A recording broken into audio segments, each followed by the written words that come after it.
కంగువా కంగువా నీ రక్తం నా రక్తం ఒకటేనా బాబా. సూర్య అరుపులకు థియేటర్ దద్దరిల్లిపోయింది. లాస్ట్లో ఒక హీరో వస్తాడు, ఆడెవడో ఆ తమ్ముడంట రచ్చ రచ్చ చేసిండు కాక ఇట్లా పోతున్నా అని చెప్పారు. మరి పార్ట్ 2 కూడా వస్తుంది. ఒక చిన్న పోరాని క్యారెక్టర్ ఉంటుంది కాక సినిమా త్రూ అవుట్ ఉంటుంది. ఫుల్గా మస్త్ అనిపించేస్తుంది. బీజిఎం బాగుంది. డిఎస్పీనా ఎర్రగా తీసి వదిలిపెట్టేశాడు.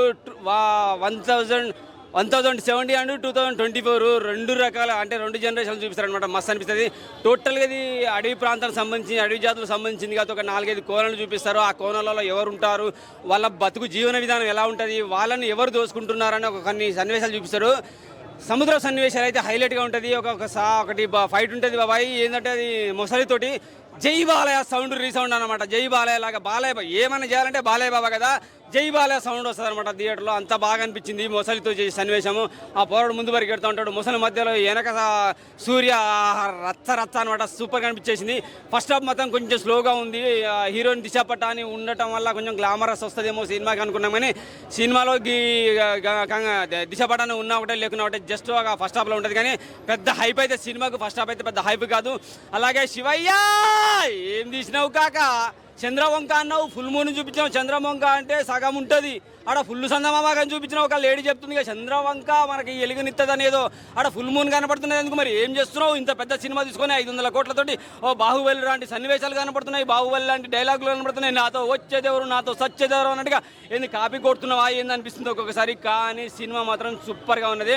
మట్కా సినిమా ఈ సినిమా బట్టి చూసుకుంటే ఈరోజు మట్కా కంటే ఎక్కువ దీనికే కనపడుతున్నారు. మరి మట్కా సినిమాకు ఒకటే స్క్రీన్ ఇచ్చినట్టు ఎందుకు తక్కువ ఇచ్చారో నాకైతే అర్థం కావట్లేదు. తమిళ సినిమాలు ఎందుకు ఎక్కువ ప్రేమిస్తున్నారు, తెలుగు సినిమాలు పెట్టి ఇది కూడా ఒకసారి మీకు రివ్యూ చేసుకోవాలి. సినిమా ప్రొడ్యూసర్లు కానీ, డైరెక్టర్లు కానీ, పిఆర్ టీములు కానీ మన సినిమాని కాకుండా తెలుగు సినిమా కాకుండా తమిళ సినిమాకి ఎందుకు సపోర్ట్ చేస్తున్నారో నాకైతే అర్థం కావట్లేదు. కానీ తమిళ సినిమాలో ఒక F2 వచ్చింది కదా, P2 ఆ తర్వాత ఒక మంచి హైప్లో వచ్చిన సినిమా అంటే ఇప్పుడు కంగు అని చెప్పేసుకోవచ్చు. పార్ట్ 2 ఉన్నది. సో తమ్ముడు ఎంటర్ అయ్యింది కాబట్టి అన్నదమ్ముల సవాలు ఏ రేంజ్లో ఉంటుందో, ఎలా నరుకుంటారో, ఎలా కోసుకుంటారో తెలియదు. మస్త్ అంటే ప్రతి సన్నివేశం బాగుంది, బీజిఎం బాగుంది. చెప్తున్నాను కదా, 1-2 మిస్టేకులు తప్ప ఏమీ లేవు, అన్నీ బాగున్నాయి. విజువల్స్ బాగున్నది, పిక్చరైజేషన్ బాగుంది, క్వాలిటీ బాగున్నది.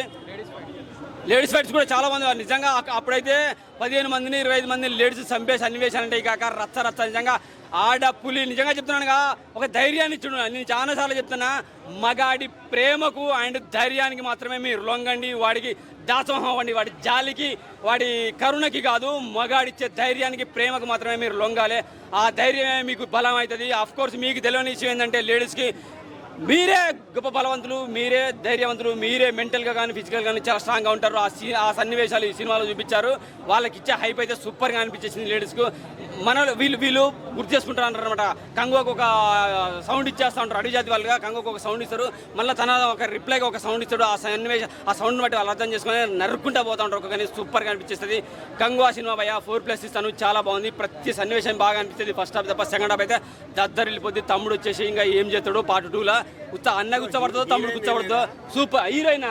ఈ దిశ పటాని దిక్కు లేదు, దిశ లేదు, ఎందుకు వచ్చిందో ఎందుకు పోయిందో. హీరోయిన్ మాత్రం అనవసరం సినిమాకి. హీరో పరంగా రచ్చ చేసి పాటలు అందాలు చూపించింది. ఏంటి లాభం?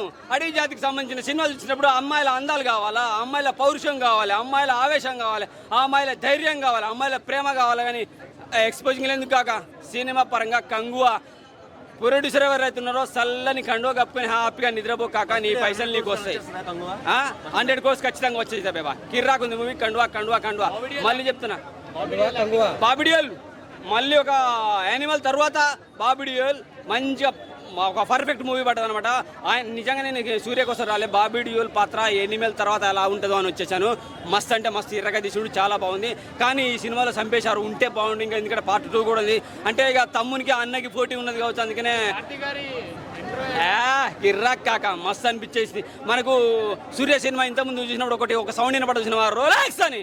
ఇంకో అన్న ఇక్కడ తమ్ముడు వస్తే ఆ సౌండ్ మనకు అర్థమైపోద్ది, ఆ సౌండ్ ఉంటుంది. పార్ట్ 2లో మాత్రం అన్నదమ్ములు నరుక్కుంటా అంటే ఈ మధ్య రీసెంట్గా వచ్చిన దేవర సినిమాలో సముద్రం ఎర్రగా అయిపోయింది అంటారు. అక్కడ నల్ల సముద్రం కూడా చూపించారు. ఆ నల్ల సముద్రం ఎర్రగా అవుతుందేమో. మస్తున్నది. ముసలి ఫైట్ కూడా బాగున్నది, బీజిఎం బాగుంది. DSP salute, super movie. ఇక సముద్రాలే హీరోలు కొట్టుకోవటం, హీరోలు వీళ్ళని కొట్టుకోవటం ఏముండదు, జంతువులతోటి కొట్టుకోవటమే, జై బాలయ్య అనడమే. ఆ టైప్లో ఉంటుంది. బాలయ్య బాబు తంతే ట్రైన్ ఎగిరిపోద్ది, ఫ్లైట్ ఎగిరిపోద్ది, సుమోలు ఎగిరిపడుతుంది. కానీ ఈడ మనోడు సుమ దాన్ని మొసలితోటి ఫైటింగ్ చేస్తా అంటే జై బాలయ్య గుర్తొచ్చు, అంటే జై బాలయ్య లాంటి బలవంతులు ఇంకా ఇండస్ట్రీలో ఉన్నారు అని చెప్పేసి. సో కానీ మనం బాలయ్య గుర్తొస్తున్నారంటే ఒకసారి అర్థం చేసుకోండి, ప్రతి హీరోకి బాలయ్య ఇన్స్పిరేషన్ అవుతాడు అనమాట ఇటువంటి హైప్లో ఫైట్లు తీయాలంటే. జై కంగువా, థ్యాంక్ యూ.